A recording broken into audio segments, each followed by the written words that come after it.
Hey everyone, it's Lindsay from Cat Fur and Cross Stitch here for another Flosstube extra video for you. I asked a bunch of people not a bunch of people, I asked you guys if you wanted to see a craft room tour, and it seemed like a resounding yes. You all want to see a little bit of a glimpse into the space that I call my craft room. It's actually just a spare bedroom, but I've completely overhauled it into a space that's usable basically just for me. And it has all of the finishes that I have kept and displayed. I've tried to upload this a couple of times, but my computer is it's from 2013. It's a MacBook Pro, so it's still really good, but I can't update the software anymore. So luckily my husband and I agreed that it was probably time for me to upgrade my computer. So a new one should be arriving today, which means that I can easily film, edit, and upload videos again without having to go through so many hoops to try to get it to work. So I figured I would take some time this morning before it arrives and film a craft room tour for you. So if you're interested in watching that, please stay tuned. Okay, I'm going to try to film this the best way that I can. This is the entrance. I'm standing at the door of my craft room. So I'm going to just take you in, give you a little roundabout of the room, and then I'll just show you some of the spaces a little bit more in detail. And if you're interested in an even more in-depth look at, say, my floss storage, my fabric storage, my pattern collection, anything like that, just let me know, and I'm more than happy to film that for you. So like I said, this is the entrance to my craft room. And over here, we just have a diamond painting that my mother-in-law did for me. Absolutely adorable. So I keep that just at the entrance. And when you walk in here, this is what the space looks like. I'm going to try to go as slow as possible so that you don't get sick. So there's the door and some of my finishes. I have a TV, my serger, and then down here is where I have the calyxes with all of my whips and my kitted projects and other odds and sods. Don't mind the big giant bowl of cat food. My dog will eat it if we put it on the floor. Again, bunch of finishes going up the wall here, over onto the next one. I have a little section of my floss. Oh, sorry, not my floss, my sewing thread. And then on those hooks there is my Silk For You floss that I've kind of all put on bobbins. And as we move over to the window, I have my BenQ e-reading light. I was sent that for review. I did a review on Instagram, I want to say mid last year.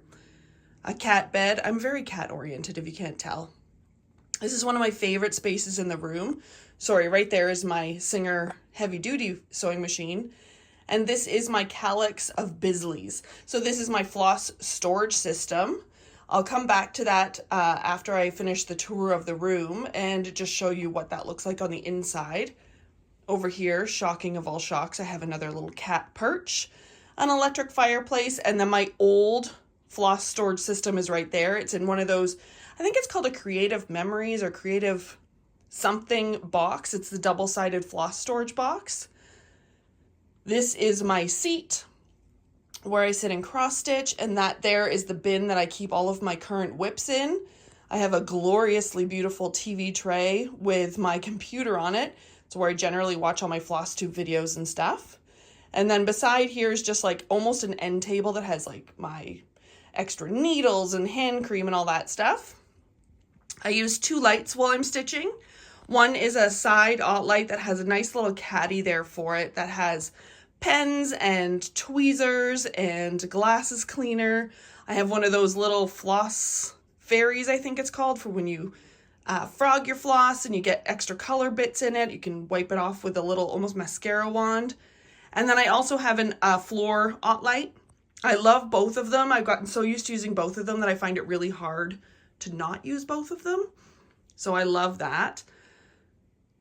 Up the wall, we have some more finishes, lots of space for more cross stitch. I don't set anything out with a particular plan in place. I just kind of shove it on the wall, and if it needs to be moved later.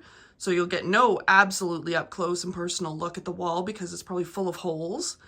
This is like my feature wall, if you will. I got this idea for the ladder from Michelle at Mama Made You I think it's Mama Made You GB or Mama Loves You GB. She had a ladder in the background of one of her videos, and I thought, what an amazing idea for a shelving system. It's so cool. So I got one for Christmas a couple years ago, put that up. And again, my Madame Chantilly seasonal cross stitches. I have the main season that we're currently in downstairs by the front door, and all the rest of them are up here on the wall. We can scan down. This is my last calyx that I have there. Let me move that cushion.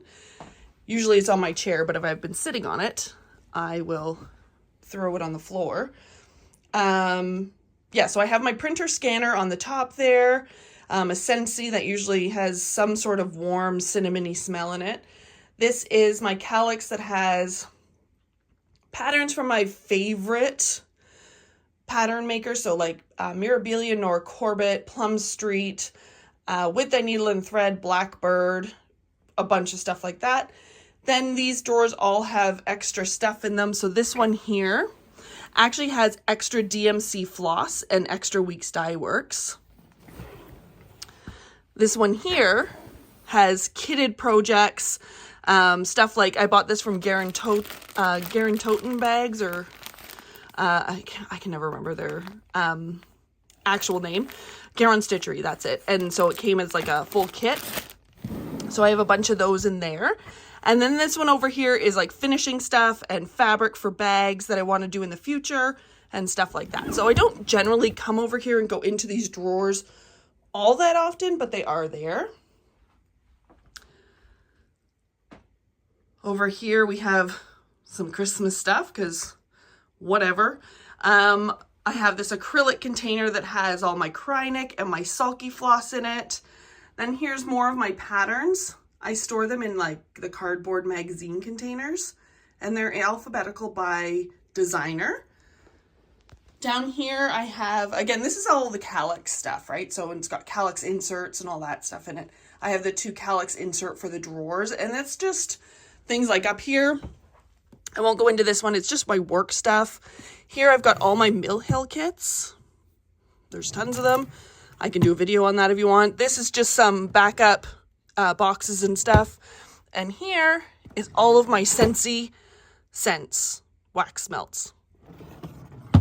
And as we turn the corner here, I have a gorgeous project bag that was made by Gamma's Treasures. Absolutely gorgeous. And this is the Closet of Doom, aptly named because you'll see. Can't believe I'm going to show you inside it. It's a mess. Absolute mess. Ironing board front and foremost, because that's what I use the most. I have a Cricut press, lizard litter, sweatshirts that need baseball logos on them, a Lowry stand that I absolutely can't stand. If anyone wants it and is willing to pay shipping, it's yours. I have a bunch of stitching stuff that I need to figure out what I'm doing with. It's a mess. A mess, mess, mess. And then up top I have all sorts of frames. So when it goes all the way in there, they're just all sorts of different sized frames that I have for when I make finishes. So Closet of Doom, locked and loaded, put away. And then as we round back up to the door here, I have a Chuck Pinson diamond painting that I did. A couple people have asked about that. I don't remember the name. It is a Diamond Art Club one, so I'm sure you can find it on their site. And then just another little kind of display area with another Scentsy. I have some of these junk journals that I had made for me, some finishes, a Ray Dunn mug, and then this is my fabric storage. I am a fabric hoarder, absolute fabric hoarder. So I will just give you a wee little peek into my fabric land. So it's all done by count. So it starts at 28 or 14. I generally don't have 8 of those. So 28, 32, 36, 40. And each drawer is full of fabric. So I'll just show you that's 28. Then it's 32, 32, 32. And this is 32 and 36. And I know that because I have these little cardboard inserts that tell me where the next count starts. So this is the end of the 32s, and 36 starts here. 36 and then 36 and 40. And down there is my scraps. So anything that either has some stitching on it that I don't want to finish, or is cut off from other pieces that I find that might be still usable, goes in that drawer. And then we're back to the door. And I just want to show you behind my door as well. So I have a hook on my door that secures it to the wall because I have animals. I don't want them to eat my floss. But back here is like what people call floss monsters. So this is how I store a lot of my extra floss. Up here, these 2 rows are all fancy floss. So I have a lot of, actually all of this is Gentle Arts. Here is Gentle Arts, Classic Colorworks, and Weeks Dye Works, and these are on the Sarcy Stitchy Hugs, Thread Hugs. I'll put a link to these down below. They're fantastic for storing your floss. They don't kink, you don't get knots. It's great. And I have different ones for the different makers. So each maker has a different design. And then down at the bottom is DMC, and they're also on the Stitchy Hugs. And they are just the craft paper ones. Then over here behind the door on the wall, I have my more random fancy floss. So we have like Brit and Needle, Belsois. This is Threadworks and Gloriana, Roxy Floss Co., Classic Colorworks. And behind there I have Silk Lame Braid. I have Classic Colorworks and Be Stitch Me, Classic Colorworks, that's all that's on that one. And then over here is Dinky Dyes. And behind that I have Night Stalker Studio, or Night Stalker Culling, sorry. All of theirs. So that's more ones where I don't have tons of them, but I like to keep them separate so I can just color change if I want to. All right, let me lock that back up.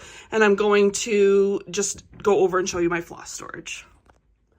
Okay, so here is my floss storage. Like I said, I use the Bisley 5-drawer filing cabinets, and they're all resting on a Calex. So I'm just going to quickly show you into my DMC. If you're interested in a more in-depth tour of my floss collection, just let me know. I have each drawer labeled with what's inside, and as I pull it out, you'll see I use all of the Pip and Chip bobbins to store my floss. So here is the DMC. I love the Pip and Chip bobbins. They have the numbers printed right on them and also the color of the floss. And then I'll just quickly go to the side here and show you, I also use the Pip and Chip. Actually, that's still DMC. I also use the Pip and Chip for all of my fancy floss. So that's what that looks like. So yeah, if you're interested in a more in-depth look at that or my patterns or anything else that I've shown you today, just let me know. I'd be more than happy to show you. I may do a finish parade or anything like that. But yeah, thank you so much for watching and tuning in, and I will chat with you all later.